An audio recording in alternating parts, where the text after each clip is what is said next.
If for any reason there's a searing noise, I apologize. Is this getting louder? That's better? Is that perfect? Yes. Okay. It's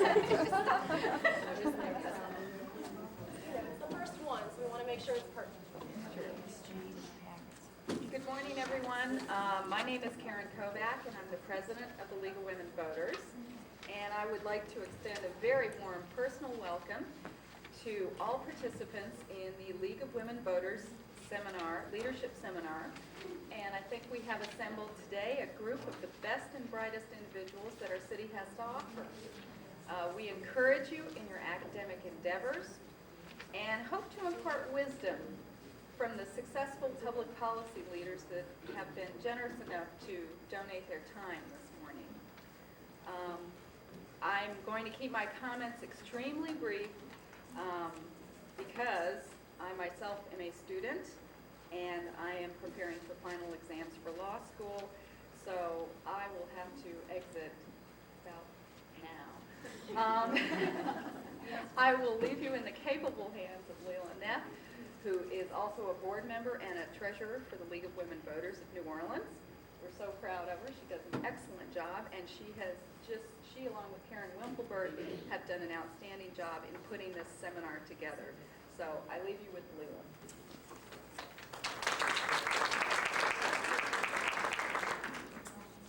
Well, thank you all for coming. This is just very exciting for me. Okay, before we really get down to the seminar, we need to take care of some housekeeping details. The first, number one thing is the parking situation. I know a couple people have asked about that. It's fine. Wherever you park is fine. If by any chance you do get a ticket, which you should not be ticketed, but just in case, please send in your ticket to the league and we will just take care of it. You'll never have to think about it again. Okay, so that's the first thing. The address of the league is on. Right. The address of the league is in your packet. It should be on. We should have on campus. You should say on campus. Yes. That's all right, yeah. Hey. We have some powerful people here, but I don't know if we can quite get your ticket taken care of. Just on campus tickets, that's right. All right. The next thing I would like to talk about is the importance of voting before we go any further in this seminar, because the vote is the main thing. It's the cornerstone of all power in our system. To speak about the vote and the importance of voting, the dearest woman to me, Karen Wimpelberg, is going to come up and talk to you. So, here you go.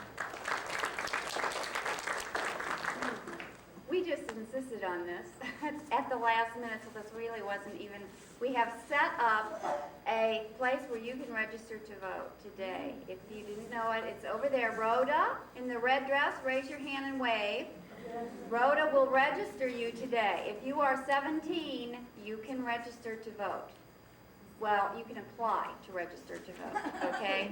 And then when you turn 18, on that day, on your birthday, the wonderful computer systems that we have now will spit out your voter registration card and mail it to you. So you'll be registered. Even if you're 17 now, you'll be ready to go the minute you turn 18.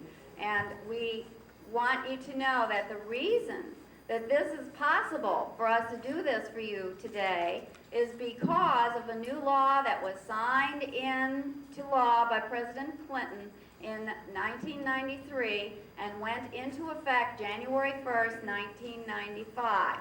And it's called the National Voting Rights Act and/or Motor Voter. You've heard of Motor Voter? Well, now you can register to vote. The original act of 1965, the Voting Rights Act, is the real serious Voting Rights Act that everybody fought so hard for. That's the real thing in terms of really getting everyone the right to register to vote. And so that set the pace, but we didn't quite have it easy enough to register. So now with the motor voter bill, it's a lot easier. We have these tear-off cards that we can hand out at situations like this. You can register when you go get your driver's license or anything to do with driving, and you can also register at any federal agency. So these cards that you see today are what we call the mail-in cards, and they come in packs of 100. You can call the registrar of voters and ask for a pack of 100 and register all your friends at school, okay? Do it. And the other point I wanted to make, and the last one, is that we're all here women. We need you to have, a wig or something on. But anyway, the women, we are here because of the original suffrage movement of women's getting the right to vote. It took us 52 years to get the right to vote, women. 52 years of struggle. That's a very long struggle. And it was all kinds of struggling we had.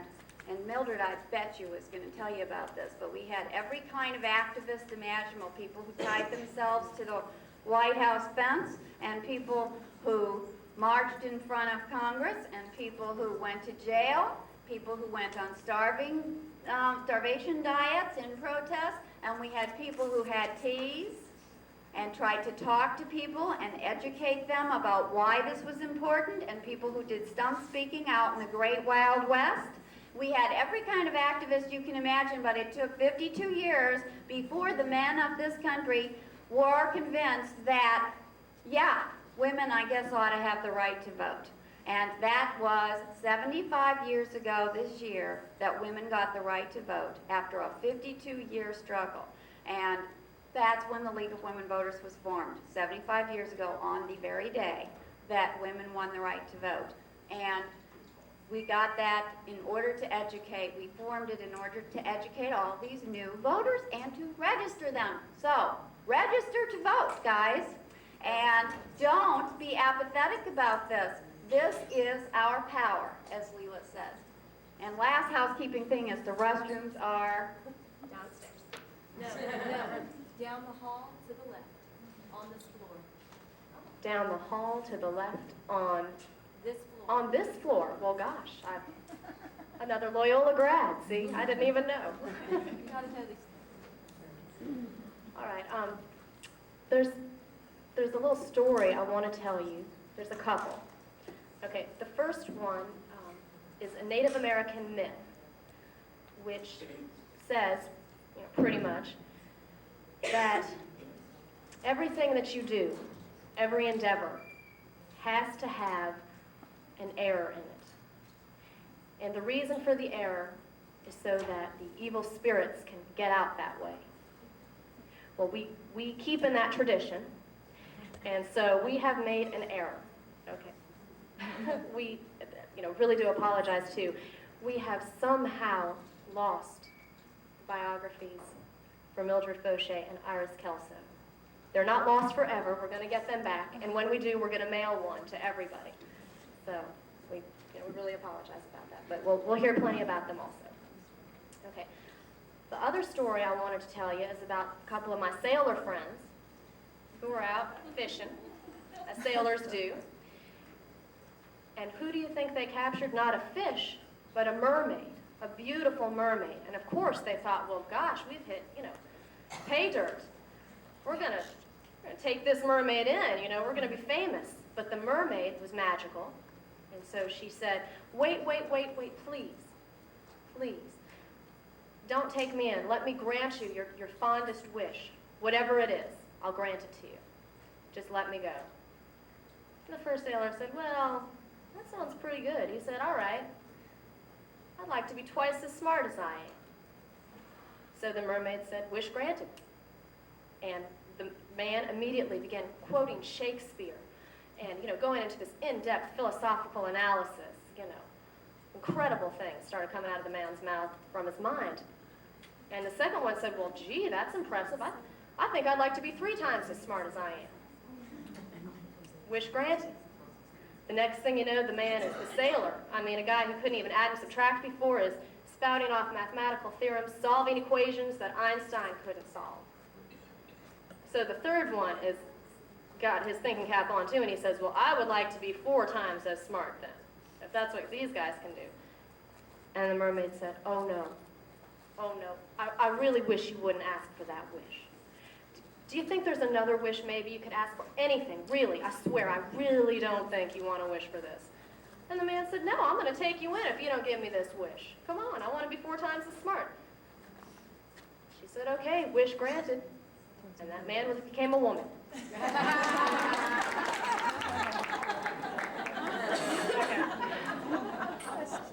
So now we know. All right. I think I'd like to tell you a little bit about how I got involved with the League of Women Voters and came to be in this position of speaking before you all right now. Actually, I kind of came in through the back door, in a way. I was dating one of our public policy mentor's nephews. And I was, from the heart, I really, truly was interested in public policy issues and wanted to see a better world, as I'm sure that we all do. And I kept, harping on it so much that finally he said, well, why don't you meet my aunt? She is, gosh, she's, right in line with this. She's the president of the League of Women Voters, and I think that she could get you an internship and, could guide you along. And that's what happened. I'm wonderful friends with his aunt, Betty Wisdom, and with all these wonderful women I've met in the League. I don't see him too much anymore, but the point of the story is, this is a big lesson in leadership. You should capitalize upon every opportunity you have. Don't let them pass you by. All right? And I'm going to introduce to you a woman who knows about this very subject. Her name is Lee Young.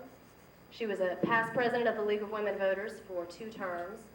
She's pretty much the reason that we can have this seminar today, because she took the League from being bankrupt into not being bankrupt and having enough to be able to put on a seminar like this for us all. She's an amazing woman. She had a radio show, okay, and what she would do was on points of view on an issue, on a public policy issue, and she'd get her material from the League. She would write scripts for this show, okay. Every week she would write 3 scripts a week? 3 scripts a week, 3 different points of view on one issue, which, we have some pretty hard issues to think about even one point of view. She would write 3 every week for 3 years. Well, that kept going, and then she had a radio show with Errol Laborde. You asked him to participate in the show. On one of those radio shows, the newly elected civil sheriff of Orleans Parish, Paul Balto, came on the show, and he, was being interviewed. He was so impressed with Lee, had been listening to her for such, all these years, that he offered her a job as the public information director of the Civil Sheriff's Department. So she has that job. She's had it for 13 years. She took advantage of her opportunities as well. She did all this while raising 2 very attractive sons. It's true. Everyone's got a relative out there. And they're both very successful as well. They went through the New Orleans public schools and have gotten scholarships to colleges. So I would like for you to please welcome Ms. Lee Young.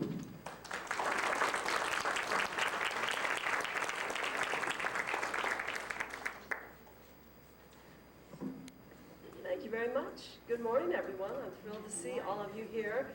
In my job as the Public Information Director for the Office of the Civil Sheriff, I'm in charge of 425 men who are reserve deputies who do public service type of activities. And one of the things that we do on a fairly regular basis is provide leadership skills training for our young people in the public school system. So I think it's thrilling that the League decided to do the same and concentrate on women, because after all, women are really the leaders of the family and leaders in the community. And we want to impart some of the knowledge that we have learned to you so that you don't have to reinvent the wheel. And I think that one of the things they wanted me to just tell you, and I see Christina Ford here, who is the city planning director, is when I went to college at St. Louis University in St. Louis, which is a Jesuit sister to Loyola, I had to work my way through college, and I had a job as a planning assistant in University City.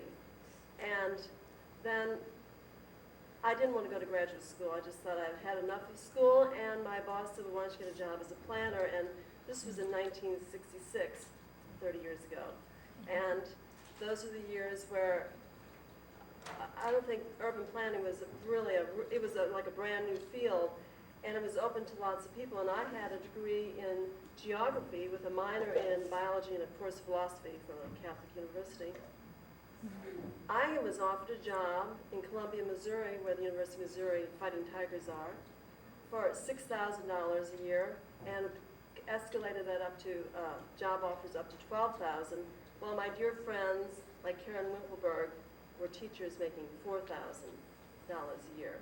So this was taking a part-time job and turning it into a really good career.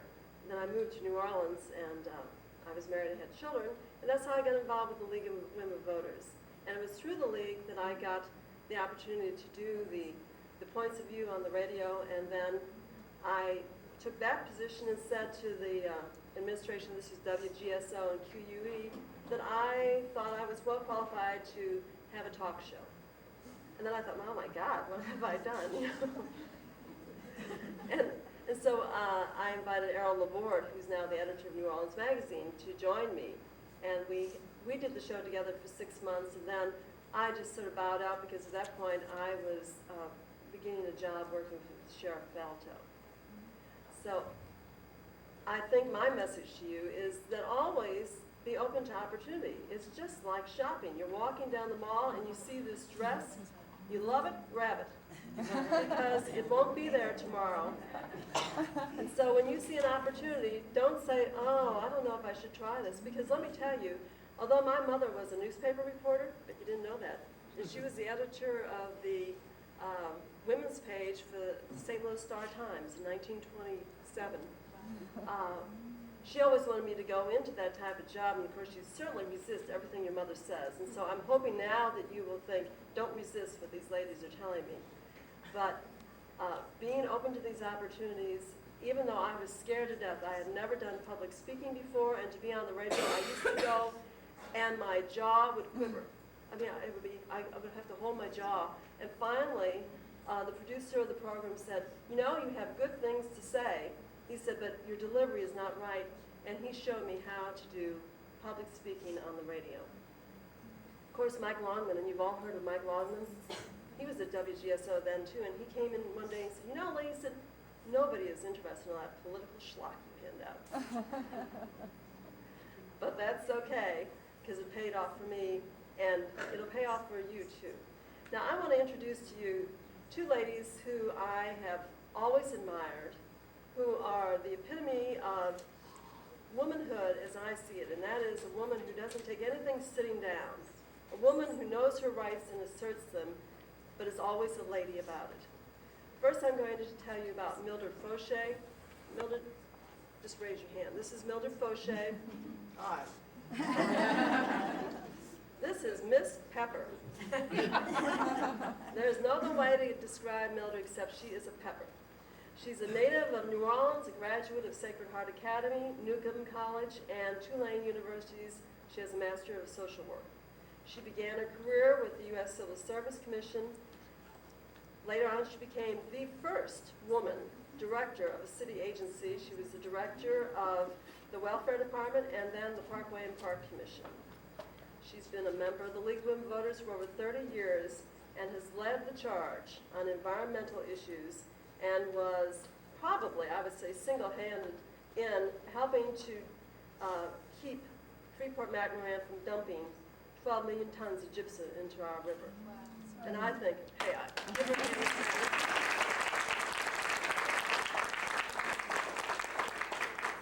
Mildred is generous with her time and talents, and she has served on many boards and commissions, and as I told her when I talked to her on the phone, we can't spend the whole day just talking about Mildred. So trust me when I say that she has the oomph and to keep things going, and I would characterize her by saying you just can't keep a good woman down, and that is Mildred Fauché.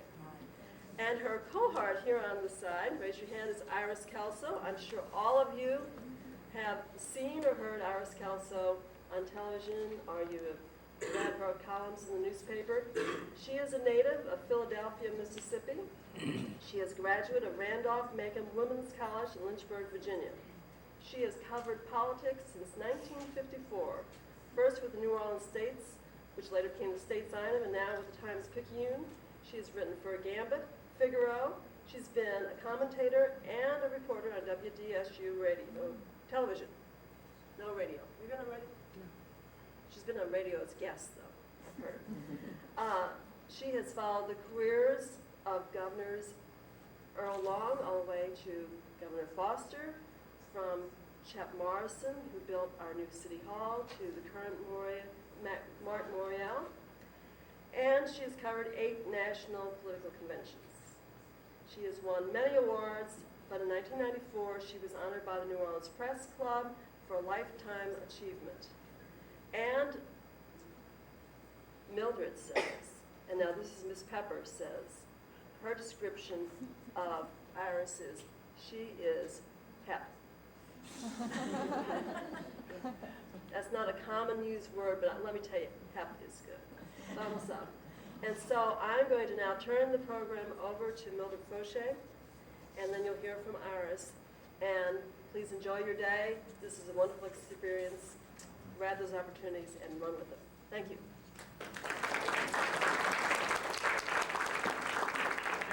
I have to pull this thing closer, right? Can you hear me? Okay. Is there anything has to be turned on and stuff? Let's move it closer. How about this? I'll give a good low growl. When I was born, my mother in no way could influence those who made the laws under which she lived, despite the fact that she was an educated, well-read woman. She had also no legal say-so as to my care, education, or my future. My father could have abused me, given me away, sent me to work in a mine or a factory at age 5, and she would have had no legal right to stop him. Interestingly enough, the law finally passed on child abuse was based on one that had just been passed, and it was cruelty to animals. My mother also had severe financial restraints. She was not free to dispose of any property she might have brought into the marriage, buy additional property, or conduct any business without her husband's full permission and approval. Only single women with excellent collateral could borrow money. Can you really believe that in my lifetime, a woman in the United States could have been as legally powerless as was my mother? Was it just my mother, or was it all women? Well, we know it was all women. And why? In large measure, it was because they were disenfranchised. They could not vote. For more than 52 years, as Karen has told you, women had striven and plotted to gain this precious right. As a small child, I heard a great deal about this struggle because my mother's sister was a suffragette, and her husband and my parents were in full sympathy with her, and the matter was often discussed in the home. And then there was a great date that arrived in my family. My grandmothers, my great aunts, my mother, everybody was excited. They were making telephone calls back and forth, and they were rehearsing because it was the first day that they could vote. And it was a big occasion, believe me. But little seemed to happen to women after they got the vote. The job market was closed to them. And then I heard a lot about this, about women not being able to do what they would like to do, because my father was a physician, and he was in the forefront championing women doctors to resistant male members of his profession. And it was whether, the debate was whether to admit female physicians to the medical society, the local medical society. Because if you didn't belong to the local medical society, you could not practice in any hospital. And the result is that these women could not admit their patients under their care to any hospital. And what the pioneer women doctors in this community did was to perform surgery on kitchen tables and assist at difficult births in the home. Well, they did have a great day where they did all the voting and the carrying on, and a few women were admitted, and interestingly enough, only the daughters or nieces of doctors were admitted to the medical profession in that first round. And what about lawyers? Well, forget it.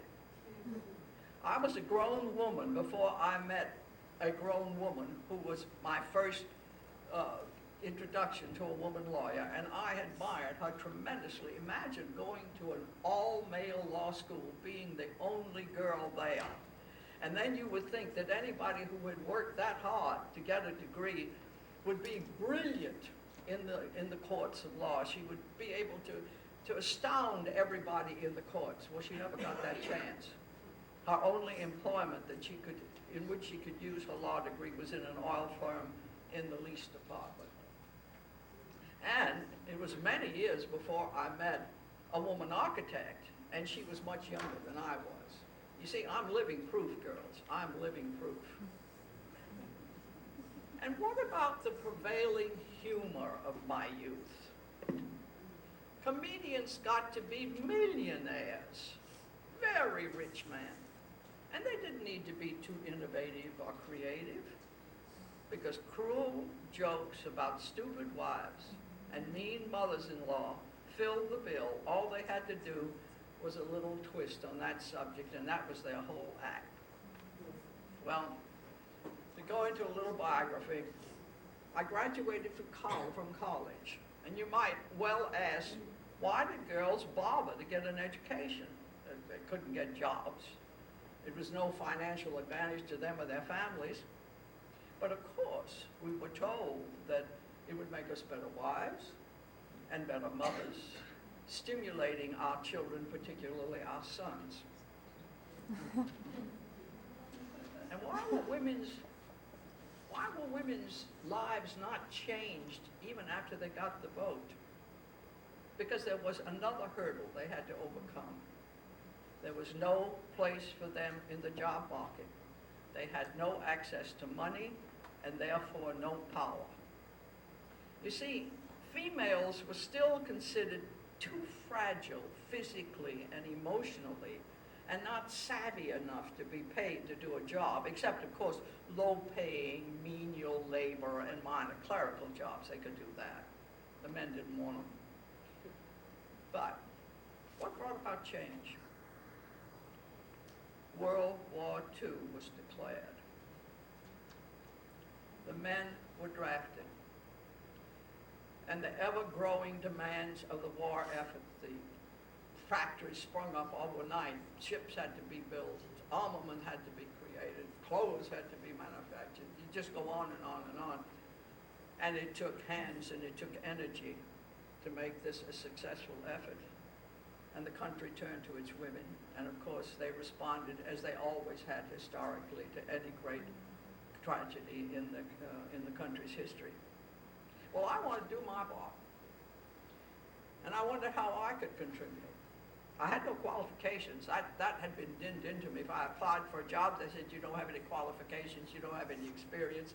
And I wondered how the men got experience. I mean, I graduated from college, they graduated from college, and they got a job, they were experienced, and I didn't have experience. I mean, this magical experience, but it was well inculcated, believe me. So I thought, now where have I had experience? Well, I had done radio acting, I had done acting on the stage, and I could speak French. So I decided I would do French radio propaganda. And this was how I would contribute to the war effort, because there weren't too many people who could act and speak French. I didn't think so anyway. So anyway, I went in search of a job to do French radio propaganda. I inquired all over town. Where could I find the place that would receive me with open arms, because they had to receive me with open arms, to do French radio propaganda. And nobody could tell me where to go. Finally, somebody said, go see Mr. Fig in the custom house. So I looked in the telephone book, and there was no Mr. Fig in the custom house, and I thought, well, I'm going down there. This is the first lead I've had. This is the first thing, you know. So I went down, I talked to the elevator operator. He said, sure, there was a Mr. Fig there in the custom house. And if I just go to the second floor, I'd go down the hall, I'd find Mr. Fig's office. And I was a little, outre by the receptionist who, when she asked me why did I want to see Mr. Fig, and I told her I wanted to do French radio propaganda. She kind of hid a smile, but she went in to see him, and to my surprise, actually, Mr. Fig saw me.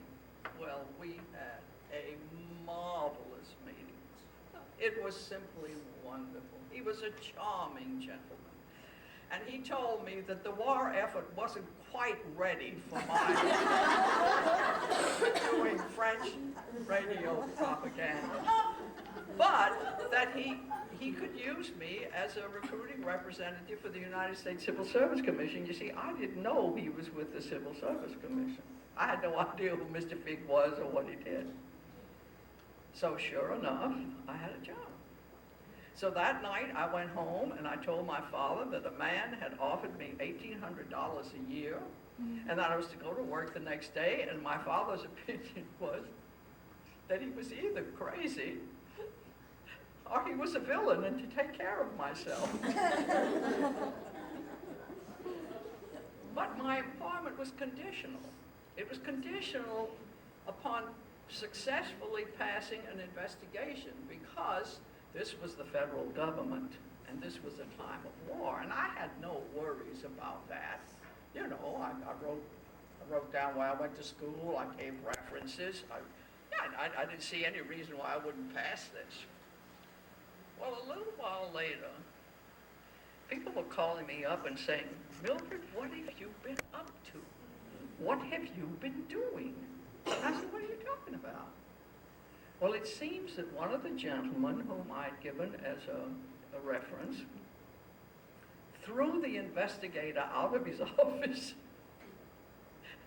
and was very, very angry with him for the questions that he had asked.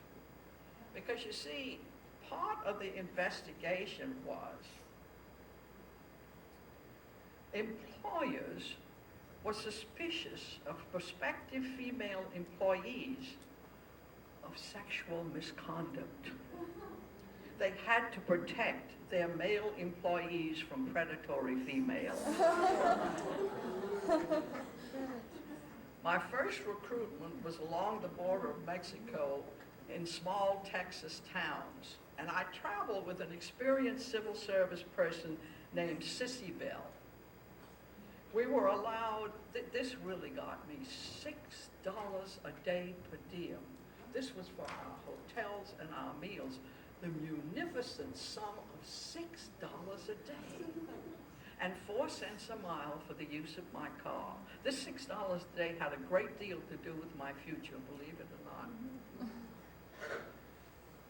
And then we received our salaries. You see what I mean? We didn't even have to touch our salaries. So this amount of money. And Sissy Bell was a tall, skinny woman, and she ate so much more than I did. So she didn't quite do as well in $6. I saved money because I didn't eat as much as she did. I had to always watch my weight. We were sent out to recruit stenographers and typists for Washington. This was the war effort. This Washington was the agencies were just, it sort of looked like things just popped out of the ground, everywhere. So stenographers and typists were very, very needed in Washington.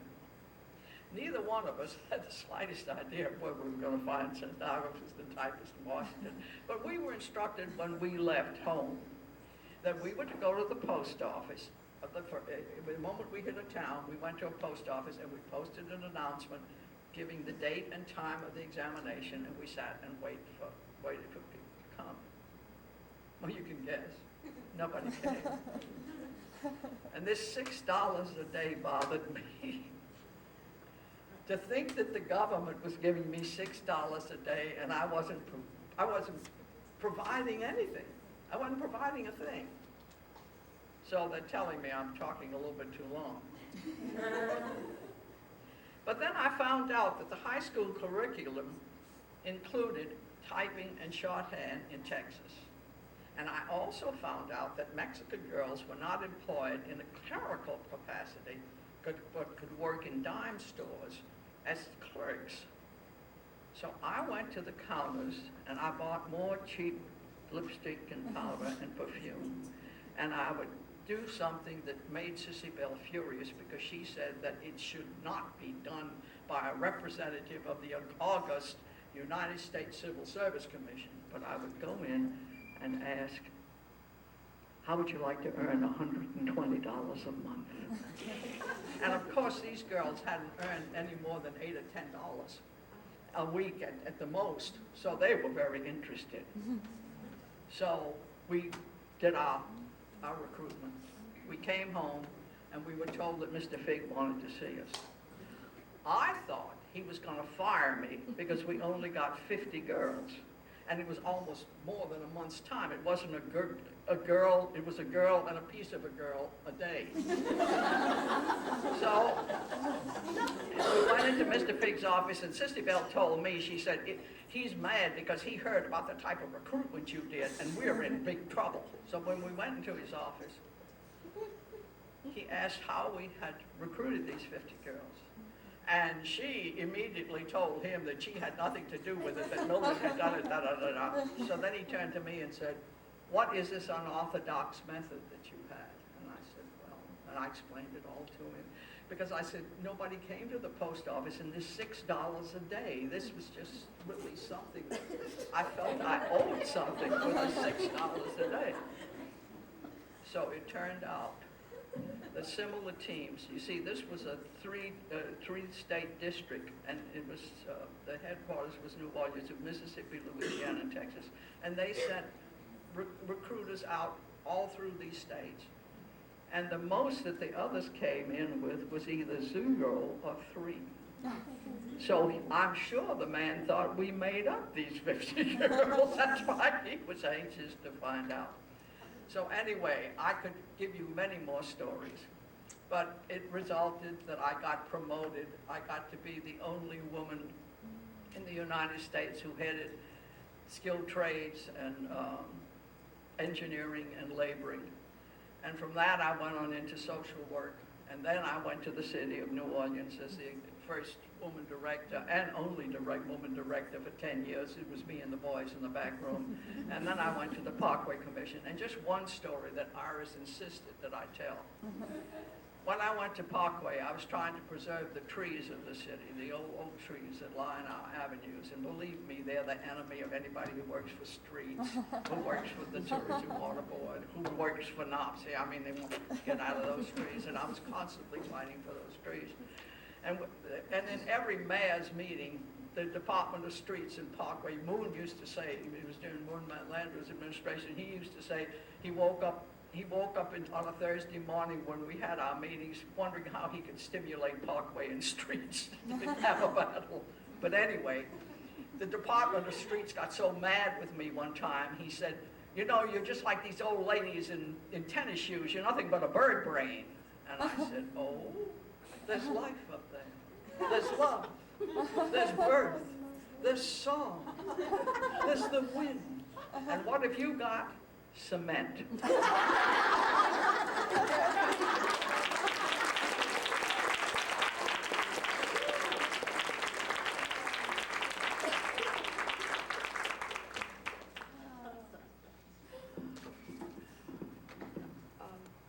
I have to tell another Mildred story. I met Mildred when I was at City Hall. I was covering City Hall, I think. Started during the... Stand up. What? Would you stand up? Sure. Just go to the podium. Oh, Come okay. right up there. Thanks, Iris. I think this was during Vic Sciro's administration, but at any rate, I met Mildred and she was head of city welfare, and later heard this story of how she got her budget. Department heads always had to go to the chief administrative officer. At that time, it was Ben Levy. Maybe this was during the Landry administration. But outrageous Mildred knew how to maneuver in that situation and how to get her budget approved. And when she went to see Ben Levy for her regular appointment, she had a little toy. It was a little gorilla or monkey or something. And it did two things. It clapped and it turned around. It had a red ass. And whenever she's sitting at the table, and whenever Ben Levy gave her what she wanted, the monkey or gorilla, whatever it was, clapped, clapped, clapped. When he refused anything, she turned her behind to him. But that went all over City Hall just as the bird brain story did and the cement head. She's outrageous and Ben all alike. I have so many heroines in New Orleans, and when I came to New Orleans in 1951, I had a job with the State's Item. And when I came to New Orleans, I started meeting these incredible women. Or they took me over. I don't know how it worked, but they were interested. The group of women that I met were interested in politics, and fairly soon I was writing a column on politics, which I conceived as a gossip column. I still prefer gossip to fact. It's just a way that I am. But I met women like Marion Abramson and Pokey McElhenney and Blindy LaQuise. Some of you know or remember them. And they were very involved in lots of things. They'd been in on the reform movement. Sam Jones, a governor nobody ever hears about. And they had worked very hard to stop corruption at the ballot box. There was a time when people just substituted one ballot box for another. If the vote wasn't going that way, they brought in another ballot box full of votes that they liked. And these women were in the group of people who fought corruption at the ballot box. By the time I came here, those women they also worked on voter registration. By the time I came here, they were very interested in schools. They were working both in politics, they supported candidates for the school board and worked for school improvements. And also they had worked in the election of Chuck Morrison, who was the city's first reform mayor. They were known as Les Girls. Imagine this, these marvelous, capable women, Les Girls, where everybody thought it was very cute. And they marched in the streets for Chuck Morrison's election. He was a good-looking guy, young man who had just come home from the war, World War II. They marched in the streets with brooms and sweep out City Hall. And I enjoyed it when Martin Morial sort of used that theme in his election. He said it would take a bulldozer to clean up City Hall, but he was referring to those women who carried the brooms, Les Girls, and walked all over, did a parade with them. Later on, a friend of theirs was Edith Stern, and she was still active in voter registration. She was a very rich woman. She was a member of the Rosenwald family that owned, part owners of Sears Roebuck. So she would come to City Hall, where I was in the press room right across from the registrar of voters office. And she came in a long limousine. That really impressed us. And I went out there to see it one day, and she had little cut glass vases in the windows with fresh flowers. I thought, whoa, that is class. But here she came into City Hall, and she was not as tall as I am, and she always wore very high heels. And always her chauffeur came behind her carrying all these briefcases and things. And we would hear those heels clicking. Everybody in City Hall was terrified of her. The doors would start slamming. And she'd march into the voter registration office and begin her pitch. Next heroine I had was Martha Robinson, also a very rich woman. She had troops. All the women who worked with her for preservation called themselves one of Martha's troops. They were very proud to be that. If it weren't for her and the people who worked for her, I don't think we'd have the French Quarter we have today. I don't think we'd have the preservation movement that we have today. And I thank them all the time for those women, for what they taught me about the importance of preservation. Think of it today when there's an attack, as I call it, on the four buildings on Canal Street. to think that we would even consider letting those blocks of historic buildings go sends me wild. But all that comes from the Martha Robinson and the many people who taught me about preservation. And there's one thing about women's leaderships. You know, so often in a crunch, who steps forward to take leadership? Not the man. That's the way it happened in the school integration in 1960. The men vanished, absolutely vanished, and somebody wrote a book about it, Dr. Chai, The Failure of the Power Elite. And I sat in Chet Martinson's office one time, and he was on a speakerphone calling men in the community to sign a petition just for law and order. That's all Morrison wanted, law and order. Not one did he get. But in the crunch, it was the women who came and took those little girls, again, women in the forefront of the battle, into the integrated schools, and who helped the families involved. The women drove them back and forth, and marshals took over, I believe, and took them directly into the schools.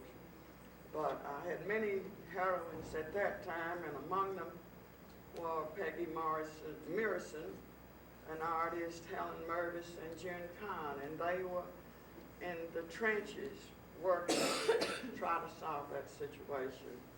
Then the people who worked in the environment, you remember, I believe Lee mentioned, when Mildred was active in stopping the pouring of gypsum into the waters of the Mississippi, and working really in front of Mildred was a young woman named Maureen O'Neill.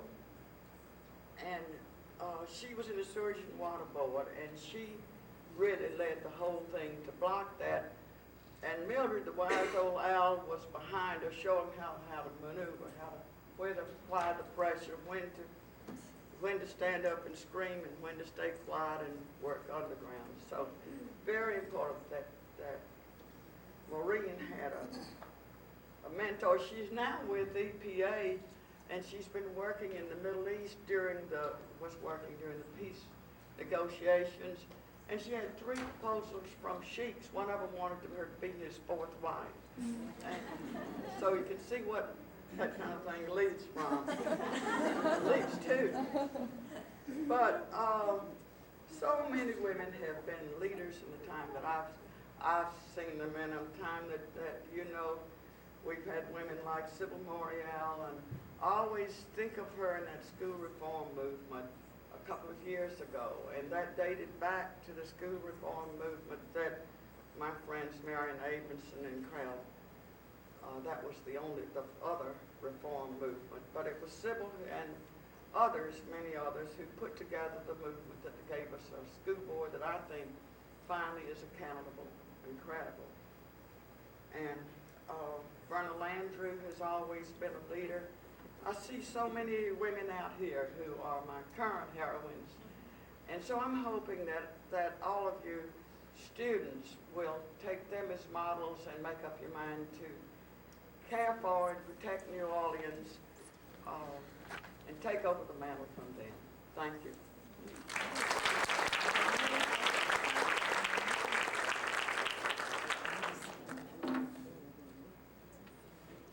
Thank you very much, Mildred and Iris. I mean,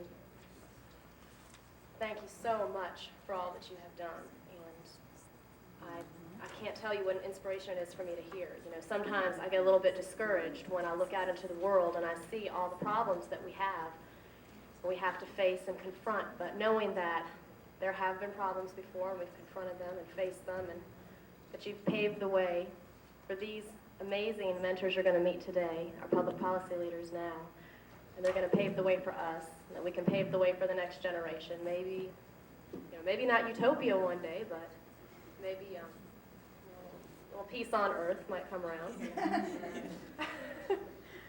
Okay. I would like for all of the public policy leaders who are here today to stand up when I call your name and introduce you. Turn around and wave to everybody so they can know who you are, because pretty soon we're going to break up into our discussion groups, and you're going to get to know these people very well, and they're going to impart some of their leadership techniques with you, so it'll be a good learning experience for everybody. All right. Ms. Madeline Bagneris is the current director of the Louisiana State Department of Social Services. Paulette Irons. The current state senator. We have Cynthia Willard Lewis, who is the state representative from New Orleans. Terry Bartlett, executive director of Planned Parenthood of Louisiana. We have Ms. Christina Ford,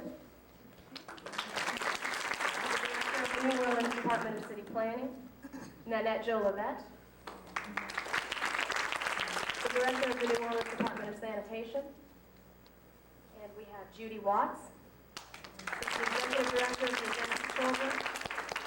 And Ms. Betty Wisdom, who is a past league president, a staunch community activist, and was on the Times Picayune Loving Cup last year. All right, now this is what we're going to do. Oh, I'm sorry. I beg your pardon, most sincerely. This is Mary Lee Orr, who is the executive director of LEAN. Louisiana Environmental Action Network. All right, so we're going to break up into our discussion groups.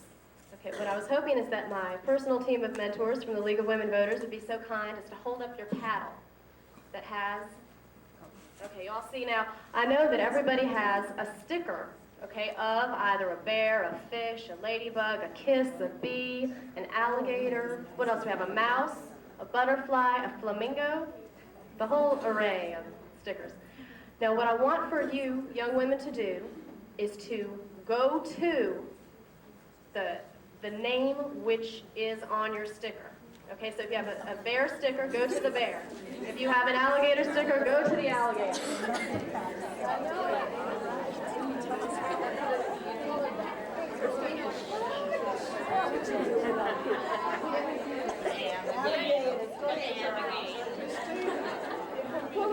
Where do we go? I don't know. How's it going? Got all of our fish over there? What you're going to want to do is find some chairs right around where you are. When you get into your group,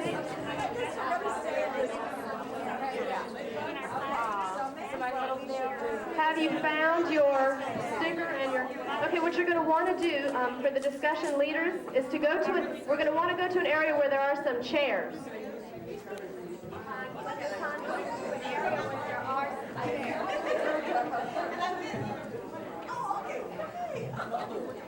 It's going to be a little confusing for just a second.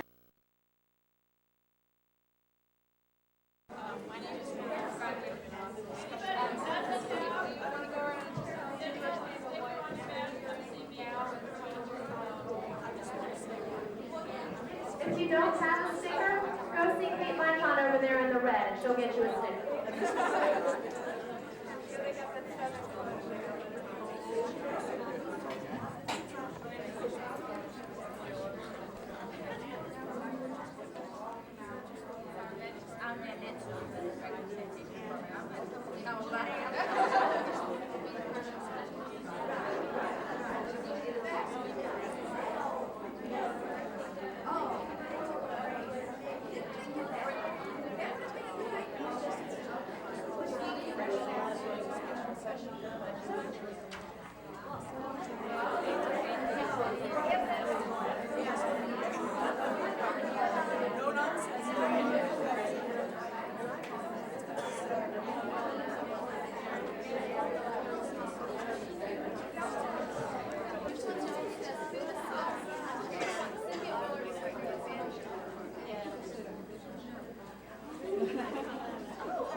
tried and true methods of being a leader. And I think we're all very excited about what we concluded. And first of all, I'd like to thank the two leaders that helped us. Christine Jenkins and Cynthia Willard-Lewis. So thank you so much. Say your name. My name is Rebecca Fenton, and the rest of my group was Sheila Coleman, Catherine Abrams, Kelly Landry, Veronica Johns, right, and Jeanette Benton. I hope I got that. First question we tackled is, what makes a leader? Came up with a lot of really interesting points. Motivation, initiative, sensitive to followers, confidence. You have to be organized, independent, very important ability to communicate, accept differences, have passion and humor and creativity, and confidence to use your creativity. Humor, we emphasize that for a while. Courage and important flexibility and the ability to make choices, the ability to learn and to be aware of alternatives and choose between your alternatives. Then we moved on and we also tackled about the difference between aggressive and pushy. I mentioned that sometimes I'm often called pushy, and I don't see myself as pushy, simply aggressive. But you have to be aware of your weaknesses and strengths. To be effective in a male-dominated arena for leadership, you have to be able to manipulate the male psyche, which I have not yet learned. And you must always be conscious of how people see you. It's on tape. That's okay.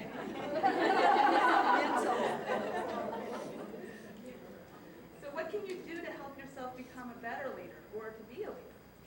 Find a mentor. Develop your self-esteem. Develop your decision-making process. Take charge. Just do it.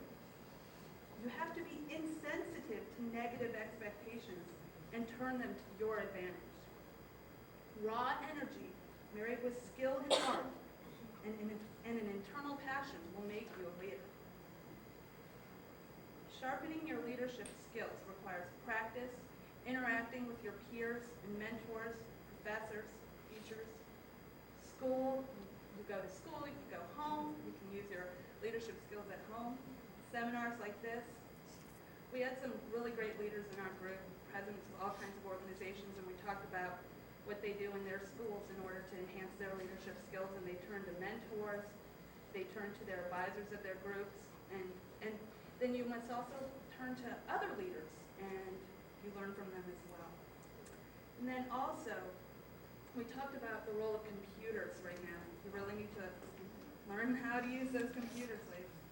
Public speaking, writing, learn how to conduct a meeting, the importance of Robert's rules. Fundraising, and good grammar, etiquette, and current events. So just a few of those things might help you out.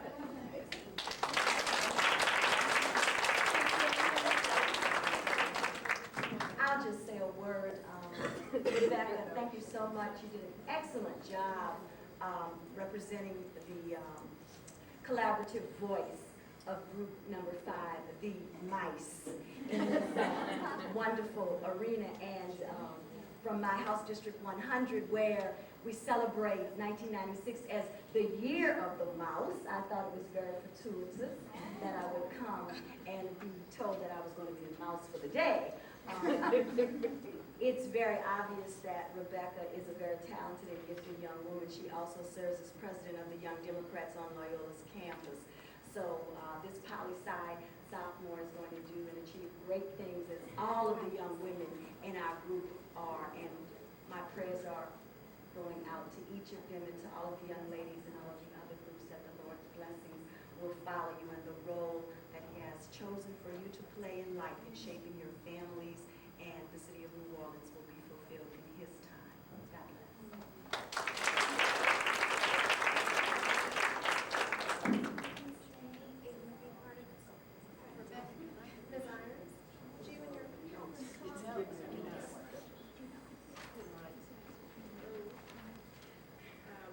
We had a very and we had a very productive discussion this morning. We talked about everything from the change in the drinking age to the concealed weapons law to dating and safer sex.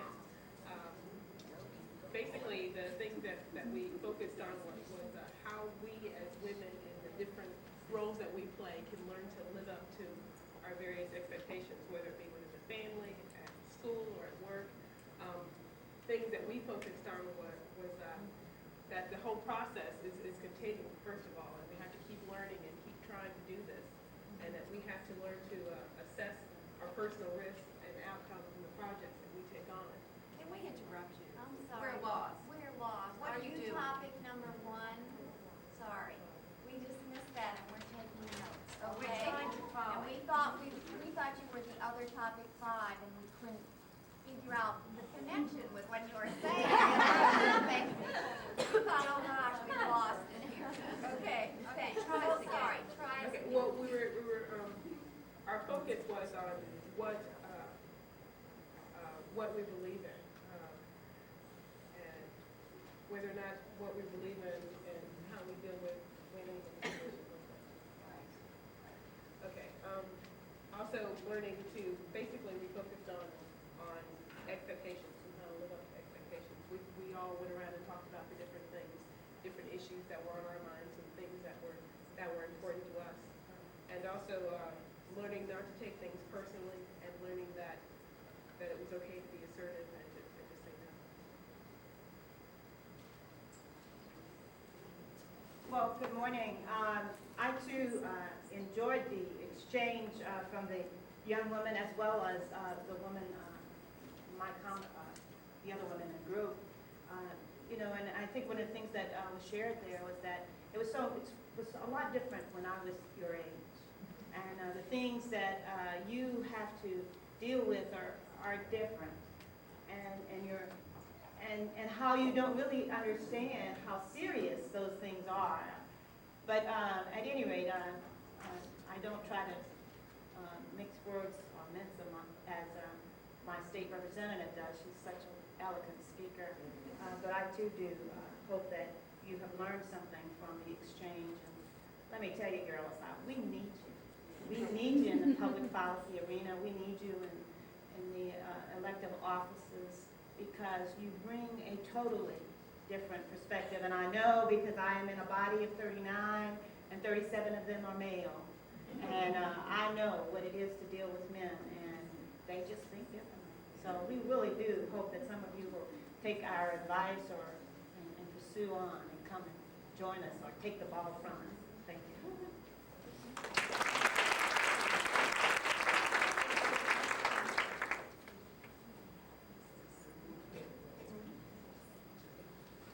Good morning, ladies.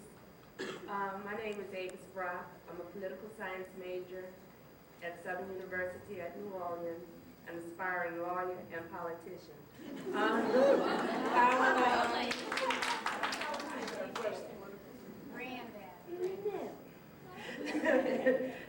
I've been asked to tell who's my grandfather. My grandfather is State Representative Avery C. Alexander, of whom I am very proud.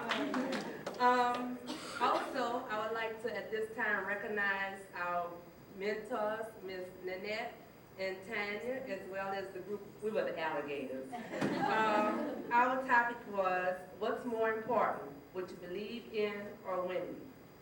First of all, we were asked to identify our main concerns.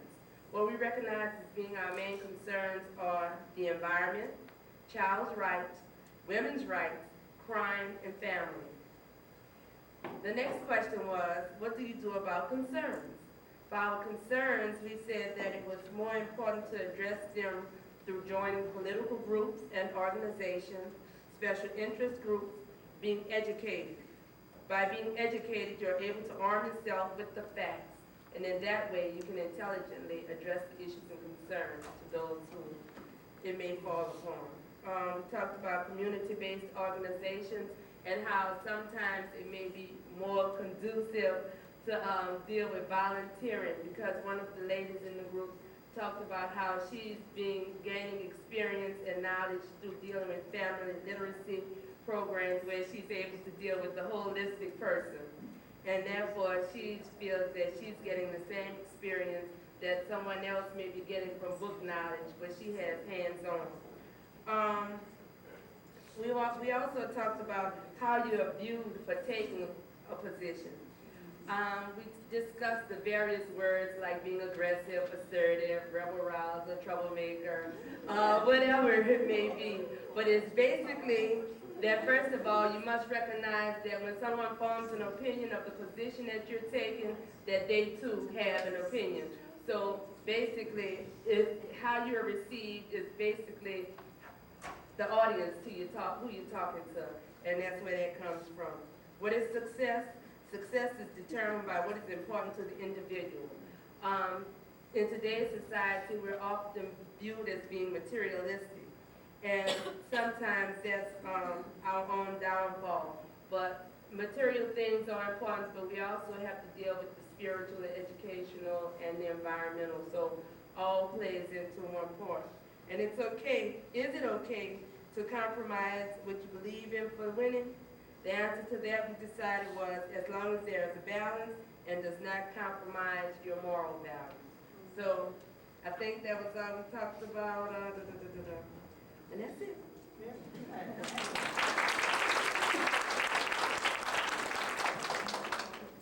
I'd just like to say that I was so impressed by the women I met here today.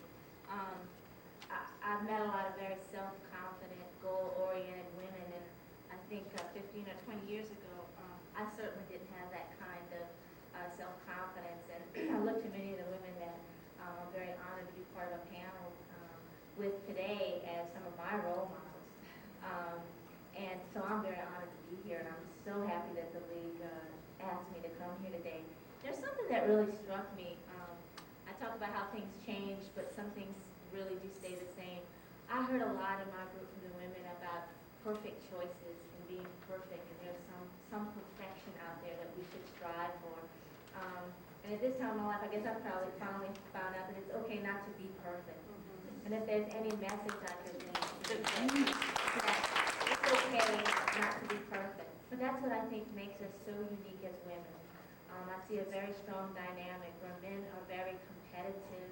There's always a winner and a loser, and there's gotta always be a loser. I didn't hear any of that in the discussion today. It was so refreshing. It was about who I am and what I can do and what I can accomplish, and there was no discussion of a loser. I think that's something we can be proud of as women, that we do have that higher level of values that make us different and contribute to the political process so profoundly. Oh, bravo.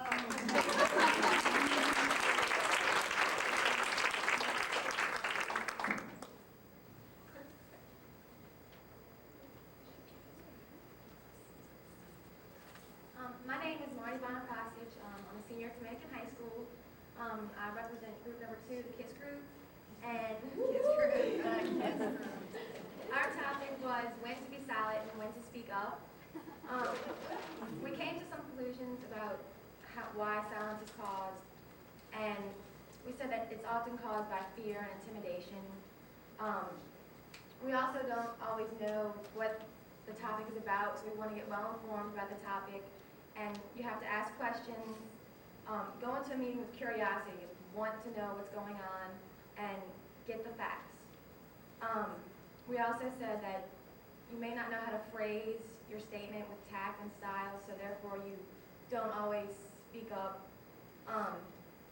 We said that when you do speak up, you have to weigh your priorities and what you think is important, and you must speak up with style and think before you speak. When we communicate, it's because we want various things, and as a result, we speak our ideas and our opinions. The point of conversation is not always to change others' ideas or opinions, but to come to conclusions or to compromise. You must be assertive and have confidence, and we got into the topic of intersexism and the difference between meetings with men and women, and we discussed like all-girls Catholic schools, if that was beneficial or if it kind of didn't help you, and we came to no conclusion. And I forgot to introduce our group. It was Shayla Gaither, Kelly Solis, Ava Daniels, our discussion leader, Monique Harden, Amy Bowdler, Marcy Litchell, Jesse Schott, Arlene Roth, and our public policy leader, Christina Ford.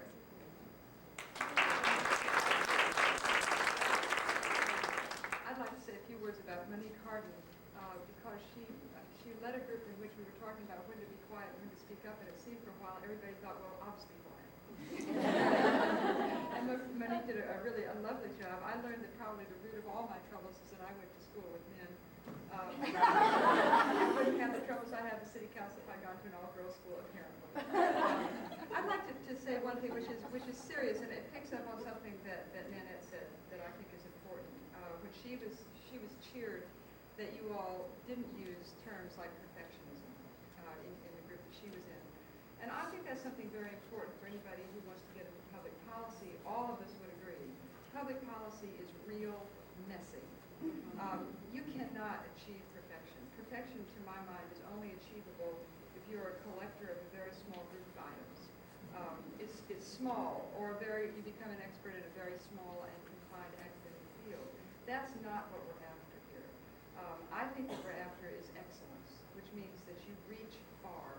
And I think that the thing that we're trying to do today is to give you all a sense of the confidence that you can have, that you reach for excellence, you leave perfectionism behind. You're in a messy field. So with that, we'll go on. Oh, bravo!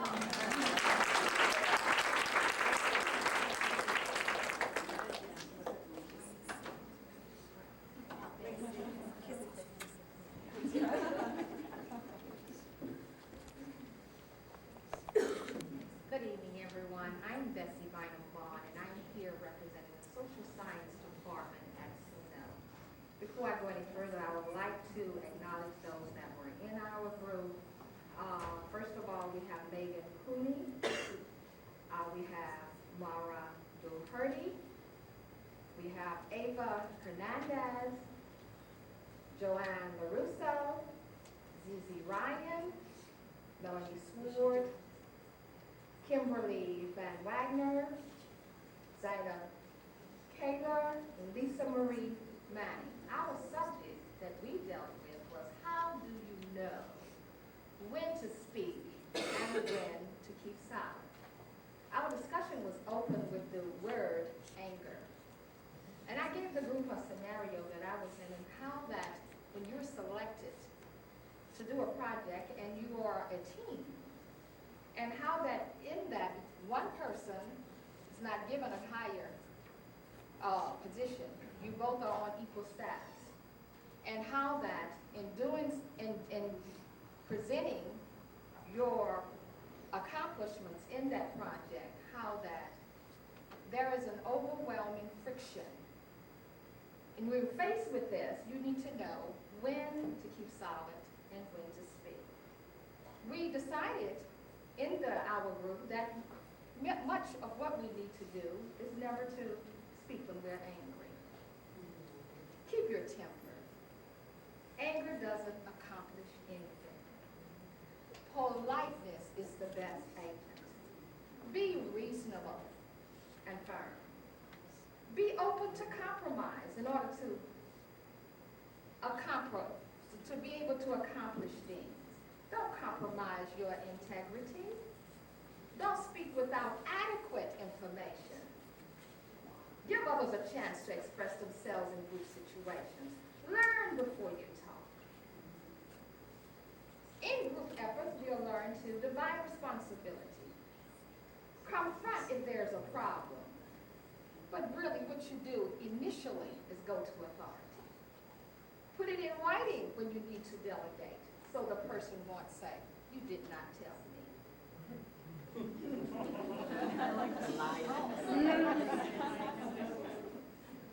Do what is comfortable for you, but within reason. Action speaks louder than words.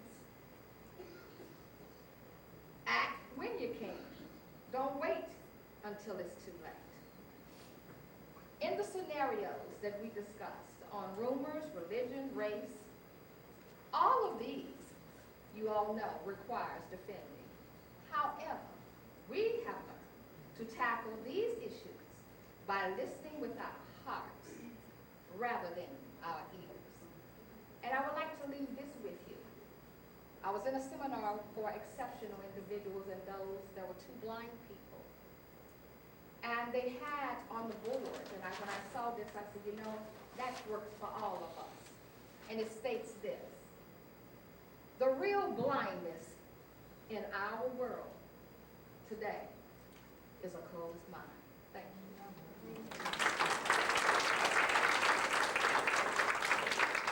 Like everyone who spoke so far, I was very impressed with the women in our group, some of whom have started to deal with these questions like everybody else. I wasn't like that at their age. I think it's absolutely remarkable. I didn't come to that until much later in my life. And already they are seriously considering what their responsibilities are to the community, to themselves, within the family, without the family, and what works and what doesn't. One of the things we lingered on was, what is persuasive? How to be persuasive, and how not to be persuasive, which I think we all feel is probably one of the most practical pieces of information we can acquire along the way.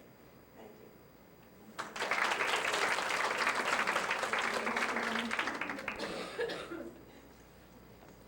Hi, my name is Loyola, and I'm from the New Orleans Youth Action Corps. First off, I'd like to thank everyone in our group for coming and bringing their experiences into developing our question. If y'all would stand up, please.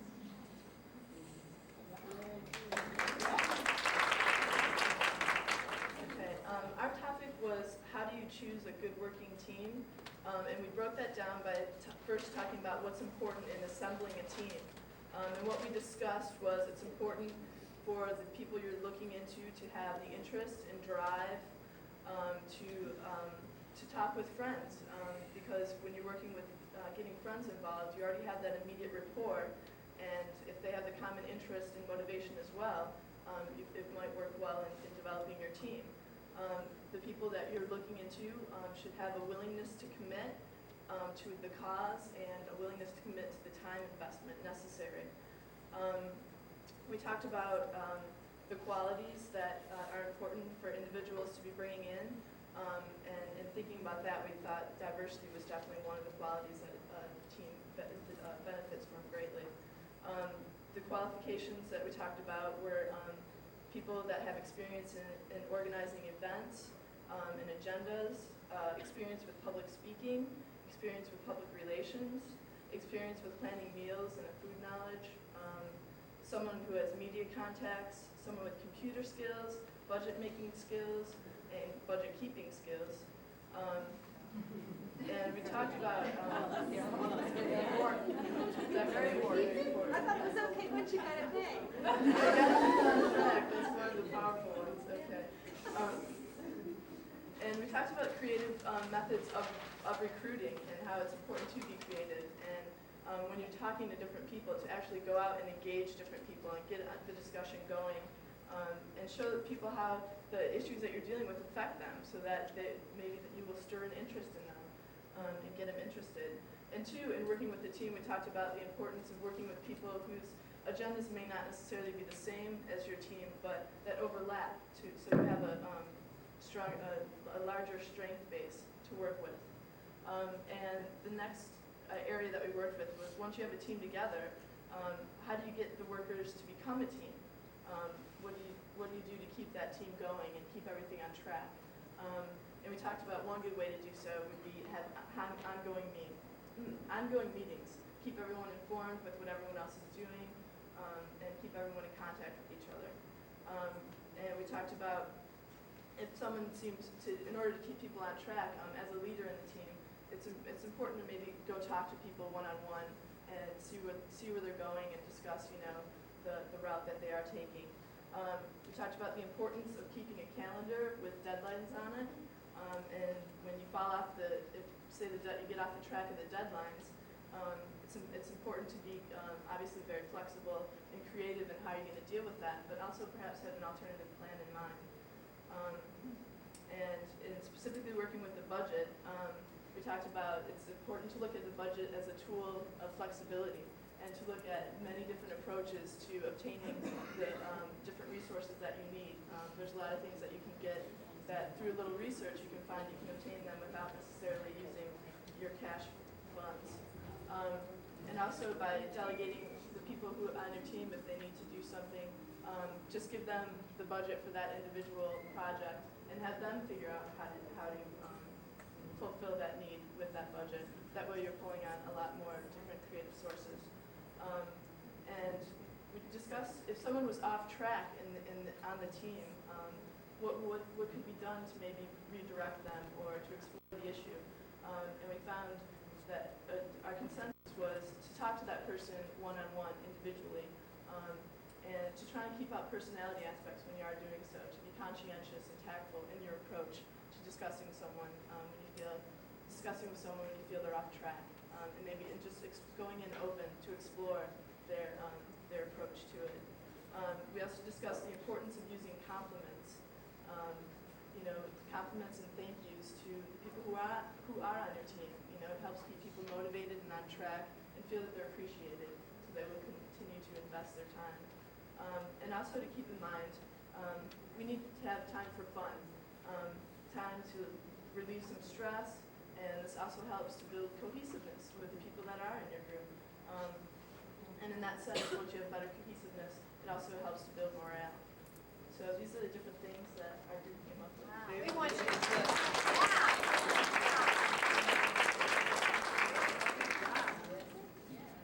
Okay, Judy,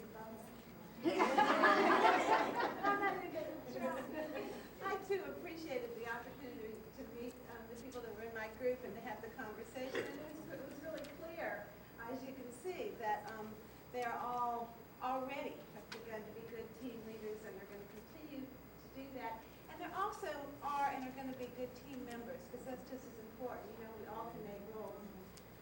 And it also occurs to me that there are lots of different kinds of teams, and we were really talking about structured teams. But I think all of the mentors and most of the people over 30 in this room, we know each other. And we've known each other in many cases for a long time and in many different contexts. And even though we don't all see each other real often, we're a team. And that's nice.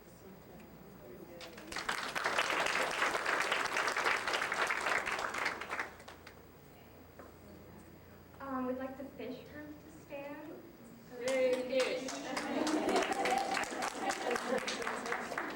Our mentor is Madeline Bagderas, and in correlation with the last group, we also discussed the development of a good working team. And in choosing the good working team, we begin with the interview process, and then you have to find the interested worker. You have to ask open-ended questions to find out their beliefs and their value system. They need to effectively be able to verbalize their own mentality, and the leader needs to want to find out about them. And when they do so, they need to encourage the formation of a group, including diversity. And when you do that, you also need to remember, though, that though you want a diverse group, that everyone's there for the same objective. Whether it's promoting women or whatever, all the different ideologies in that all are working for the same objective, and let the diversity flow from there. Look for the passions and the attitudes of the individual as well. When the environment begins to clash in the work group, you have to give and take, you have to be open. There needs to be a willingness to compromise, to share between the group. There needs to be a good listener on the leader and as well on the worker. Believing in one objective and let the diversity flow from there also. And the foundation of all that is listening and understanding each other and understanding the goal. And our third area we discussed was the process of the decision making, deciding how the decision would flow among the members of the group. And one issue brought up was understanding the separation of powers, and through that flows accountability and responsibility, integrating the individuality and deciding among the group what is going to be done. And number 4, we decided when you put the team together, you have to get them excited, you have to mobilize them, you have to make them want to do that. And ways in which you do that are you bring together board meetings every month, and you have reports, and you invite a social arena, and you have lunch together, and you talk about stuff. You get them excited as part of the group so that their own ideas can filter through, and that you remember the objective goal, what you're trying to achieve.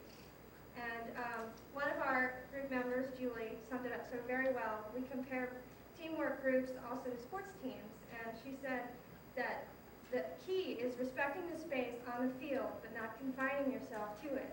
That being willing to overstep and help the other one out is the key, but also not soaking up anyone else's lack of responsibility at the same time.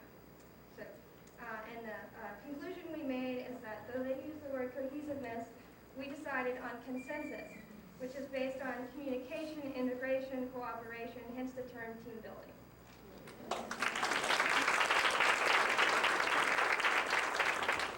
Sharon did a good job, and I know we're saying the same thing that the other group said in just a little different form. But what I've noticed with the young ladies who are in a group with us, that all of you are coming to us with different ideas of where you're going. Some are going to go to law school, some are in law school.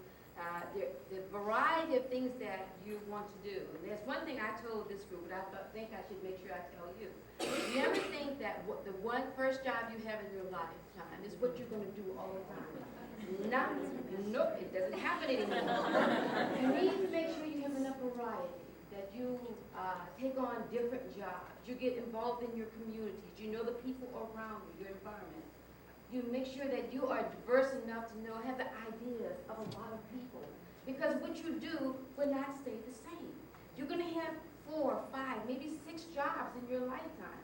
And they're not going to all fall in your lap. But if you keep your options open and you challenge what's out there and you make a choice to know that there are other things in life, because you'll never have the same job for the rest of your life. Corporate America, where I've come from, says that nobody in the company should ever believe you're going to have this job for your lifetime. So you should also start thinking about that. And because of different experiences you're going to have, you should also learn that use J and E, your judgment guided by experience. This is how you get what you want out of life. You take all the experiences that come to you. As we heard this morning with the speakers that talked to us, they all contribute to making you or molding you into the personality that you have. I just want to make sure that you remember that you've got to have a lot of different things happening. And when you're forming your teams and your committees and groups in life, always bring everybody to the table. Don't try to make a decision for somebody who's not at the table. Okay? That's all I have to say. Thank you.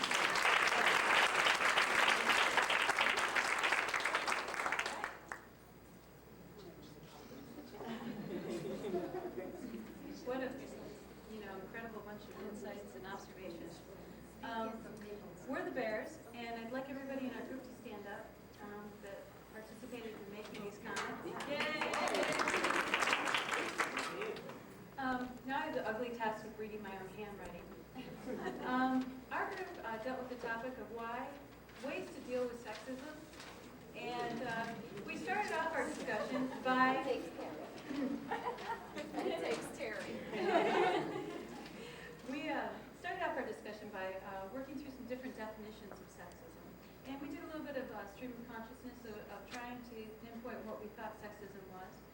Some of the definitions that we came up with as a group was being treated differently because of your sex, being treated negatively to women's different, disrespectfully, being treated and being objectified, turned into an object, being a non-person, a lower status. We also kind of dove into the fact that sexism is a multifaceted entity, so to speak, and that it's not isolated from the other isms, and ties to reproductive health and equal considerations. Okay, we also went into, from there, now that we had some working definitions, we went into some examples. We went into where different areas in our society, be it institutions or particular areas, sexism tends to surface the greatest. One area that we touched on was healthcare and looking at women's issues in healthcare, not just reproduction rights, but in general just how the issues of us in our healthcare are treated. Schools, institution education, and teachers' attentions in individual classrooms, communication styles, the roles that we represent in education institutions. The home, the backgrounds that we all come from, the families that we develop our identity through, and the predetermined roles that sometimes more sublime than others, but they're there, that we're asked to fulfill in the roles of our families. The workforce, the media, and advertising. Then we went into male bashing.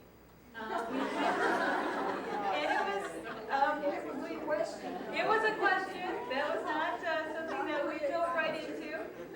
But we used the topic of male bashing and not the activity of male bashing, rather, as a method to kind of look at sexism. And we looked at 3 different areas of male bashing and how it's constructive for women, why it's to women's detriment, or why it's not, why it's deconstructive. Why do you think women do this? And how do you react to male bashing when it's done in your presence? First, under constructive, why is it constructive? Why do we participate in this? And we touched on it makes us feel better at times. It takes blame and turns conservative. Excuse me again. I have the ugly task of reading my own handwriting. We place blame and turn the conversation. It brings up the topic. Where it's a vehicle where we can talk about it, and through the bashing process, so to speak, for lack of a better term, we can bring up some issues that are close to us. These are the things that we're dealing with, and obviously they're not figments of our imagination. They're there, and that's a method that we bring them up. And it's an avenue to release feelings. Also, it's deconstructed to us because it brings us down to a level that we don't appreciate, and I think that's something that we need to be aware of. Also, and going back to the topic of how do we react to male bashing when it's done in front of us, we brought out that it depends on the relationship that we have to the male that's being bashed.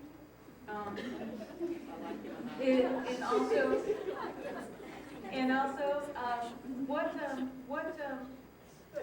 is the tone of the bashing? Is it done is there malice there, or is it done in a kidding way? That was something we also talked about. And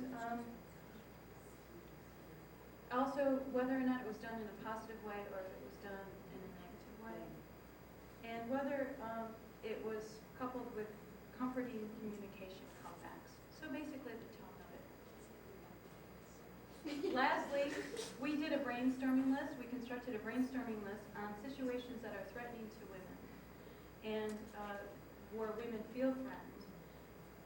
One of them was lobbying advocacy roles, bringing your car to a mechanic, purchasing large equipment such as stereos or cars, waitressing, secretarial or receptionist roles and work positions, and how that dove into uniforms, speaking to groups, heights and body types, and economic institutions, and how we then broke into diffusing the effect of these threatening situations. And we decided that asking clarifying questions was a good idea. Rephrasing what was said. Do I have understanding of what was just said to me? Informing, educating yourself. I don't know anything about cars, but if I'm going to buy a car, then I can go out and I can learn something about it. We have that power. We have that access. Visualization. I may be going into a situation where I anticipate not feeling comfortable, but I can visualize myself feeling comfortable there. And power of mind. And also ignoring comments. You have a choice of whether to take that home or not.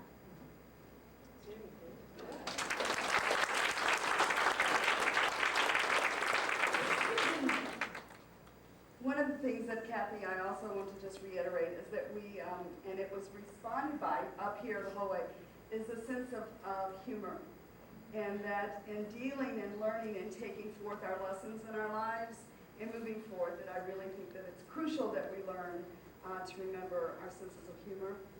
And I also want to share 2 other things. One is that I think that it's crucial that you identify and that we all stay clear with what we're passionate about. that it is crucial that those voices that come from a sense of truth, that you cannot advocate for things you do not know, you cannot advocate for things you do not believe. And that if you do not do that, or if you stay true to yourself and to what you believe, then you can do whatever you want. And the other thing is this morning I was so struck listening to Mildred and the importance it is for all of us to listen and to remember the stories. That it is as important as any class that any of you could have attended to listen to her story and to remember that we can only go forward and cannot go backwards if we remember the stories. And the stories about personal people who took personal risks to make it better for all of us. And there are so many personal stories that in this room of women, we need to record them. And we need to record them whether they're 80 years old or whether they're 12 years old. If they are making a difference and moving forward, then we need to make that a goal, that we do not let the stories go so that we can continue going forward. Thank you.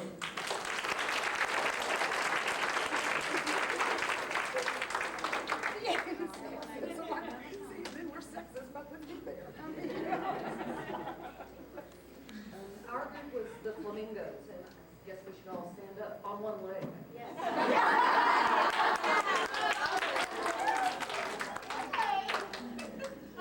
We also talked about coping with sexual discrimination, and although some of the areas that we covered were pretty much the same, and some of the conclusions we came to were the same, there may be a few things we can add. One of the things that we started with in terms of defining sexism was acknowledging the fact that men are not the only ones who are sexist, and that very often women too carry around certain kinds of stereotypes about what they ought and ought not to do, so that we need to look at that. And the idea that everyone, man or woman, young or old, needs to take some sort of responsibility for these stereotyping situations. We also noticed that there seems to be, to the extent we can generalize about these things, that there seems to be a difference in attitudes among generations. To be more specific, as an example, it's more likely to encounter sexism among, say, older men than among younger men who may have been raised by women who are already becoming self-aware of issues such as the ones that we deal with. So we need to be aware, it sort of goes along with the whole idea of stereotyping. We need to be just as careful about not stereotyping men or other women as we would like them to be about stereotyping us. We talked about situations where sexual harassment might occur, and in addition to those that the other group came up with, well, we looked at several classrooms, the work situation. We also talked about being in a situation where one is the only woman in maybe a committee, a public policy issue, or maybe being the only person representing a particular issue and also happening to be a woman, which sort of intensifies this feeling of isolation and aloneness. There's the possibility of dealing with both men and women who withdraw from you because of your own activism or assertiveness, and people being uncomfortable with your personality that way and connecting it with being a woman, and then it turns into a sexism thing. There's the context of construction work or other kinds of activities which call on a physical ability that is more common among men than women. When women are having to do certain kinds of construction work, it doesn't mean that they can't do it just because they can't do it as efficiently or as quickly as men, and it's sort of important to say, don't make us sit down just because we can't do it as quickly as you, because we can help you get it done. And to resist the initial temptation to just match the typical men's ability to do things and accept your own abilities. I guess it goes back to being excellent instead of perfect. So you can't carry 5 2x4s at once. All right, carry 2. You know, Carry 2 very well. Okay. There's also the problem, some of these are pretty obvious, about like being in a male-dominated profession, such as in medicine or law, or working closely with a man or with men, especially in a situation where one must rely on the greater experience of the man, and then negotiating that situation where you maintain some self-respect and some self-esteem in that situation learn what you need to know, and yet not be treated as if your capacities are inferior just because the situation places you in that role. In coping, in ideas about how to cope with sexism, there were various ideas that nearly always were related to the particular context involved.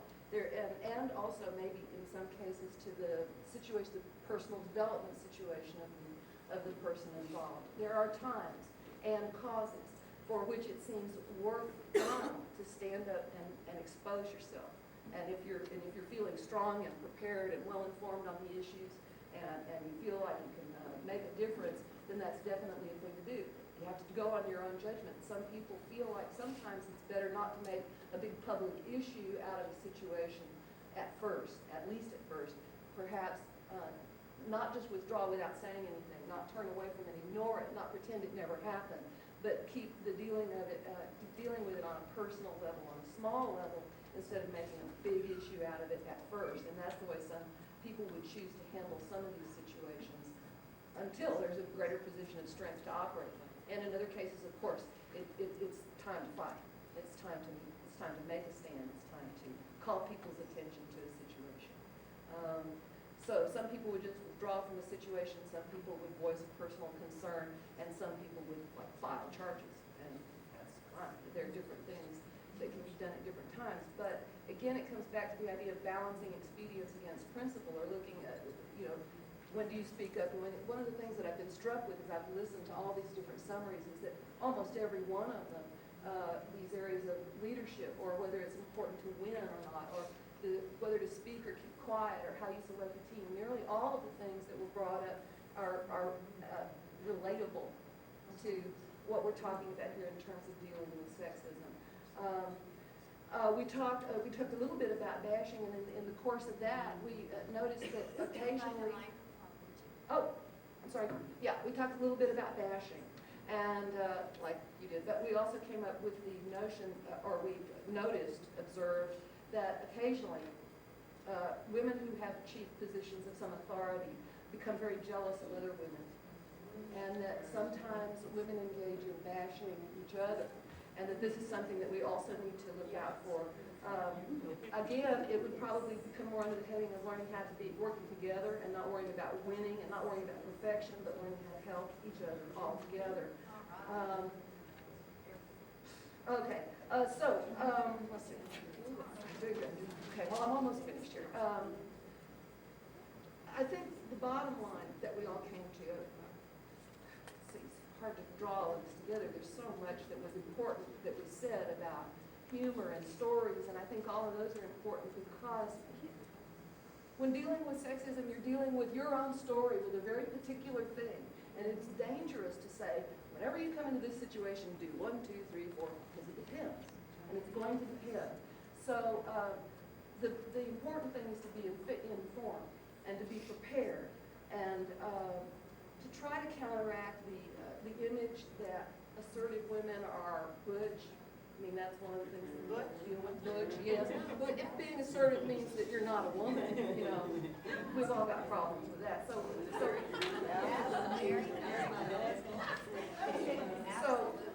that's one of the things that you have to find ways of behaving that show that you're a strong person, that you're an assertive person, that you're a whole person, but that you're not interested in castrating anybody. Or whatever. Okay. And so mainly it is that in whatever capacity, to whatever extent seems appropriate in a given circumstance, know what's going, be aware and communicate. And those seem to be the last words that we have.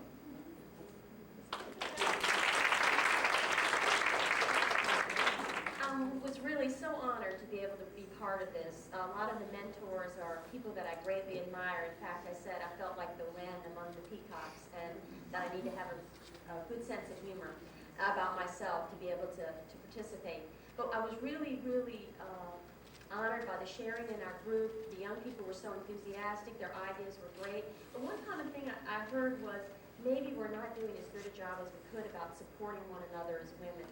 There were some issues that were brought up saying, you know, I'm not sure I know what to do or where to go. So I think one of our challenges today is to continue to support one another. And for myself, I'm an advocate for people who normally don't have voices. You ladies are going to go out and be incredible leaders, and that is wonderful. But my job is to help give tools to those people who ordinarily wouldn't have a voice. So please, I challenge you to take a look when you're in a group at that person that might need a little extra help, the person whose voice might not be heard as much, and give them a helping hand. Give your sister an affirmation about what she's doing right. I can't tell you could change someone's life. I'm here because women have supported me. Because in a group of males, they said that they were not about hiring a middle-class white woman. That was before I was a single mother, when I probably wasn't middle class for quite some time. So I quickly was relegated back. But there hadn't been a strong union woman organizer to challenge their thinking, to say to them that it was appropriate for a woman to be in the position that I was in, and to go into rooms like these other women where it's 60 men and 3 women. You know, we have to look to one another for support. So I guess that's what I say to you sisters today. Please support one another in leadership.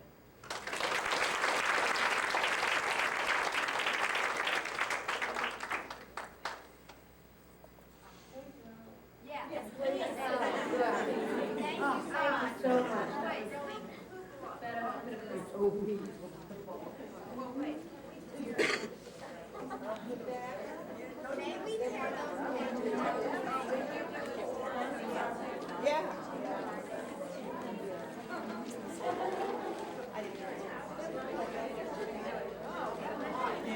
All right, we're going to break for lunch because we have an amazing lunchtime speaker, Linda Boggs. We have a great lunch. I know I'm pretty hungry by this time. I don't know about anybody else.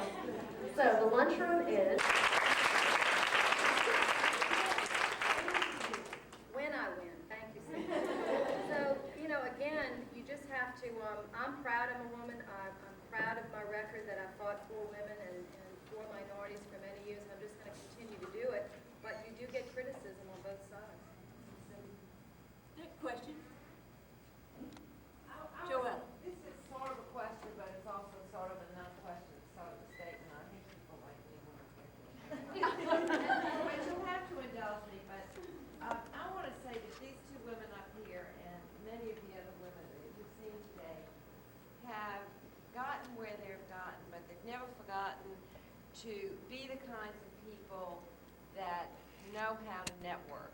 And I hope that all of you all really think about that, because what we've been doing today is networking. And in addition to the coalition building that you're talking about, what women have really learned to do well, and mainly from the 60s, I think, I don't think we did too much of it before then, is to network, and it's so terribly valuable. And Sybil was one of the first people who was African American, and I didn't even know she was at the time, frankly, that taught me the first things I ever learned about education. I truly mean that. I remember going to our house and having her very carefully explain things to me when I was very young, and I really didn't understand how the school system worked and all of that. And she became a teaching mentor to me and to lots of other women, regardless of who they were, white, black, purple, or orange. And Mary, when she became a legislator, was always open to women and women's concerns, and whenever we had to call on somebody in the state to get something, she was right there, Johnny, on the spot, and never forgot, and came very often to women's affairs and spoke like she's doing today. So you all have the advantage, your young people have the advantage of listening to 2 people who have always been very sympathetic and taught other women to network, and that there's always somebody up there who cares about you. Thank you, Joelle.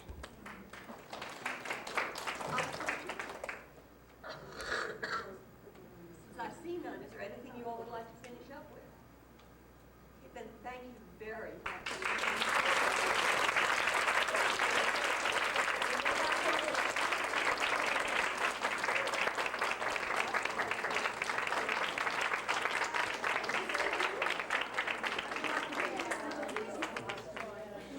Thank you very much, Mary and Sybil.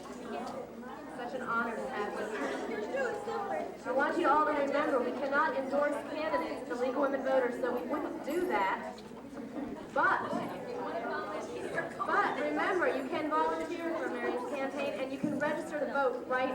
there. That is the cornerstone. Please don't forget that. And let's all make a promise that we're not going to let these women down. We're out there to care for their grandchildren. Thank you. Yes. I think that we ought to have a big applause for these two ladies working.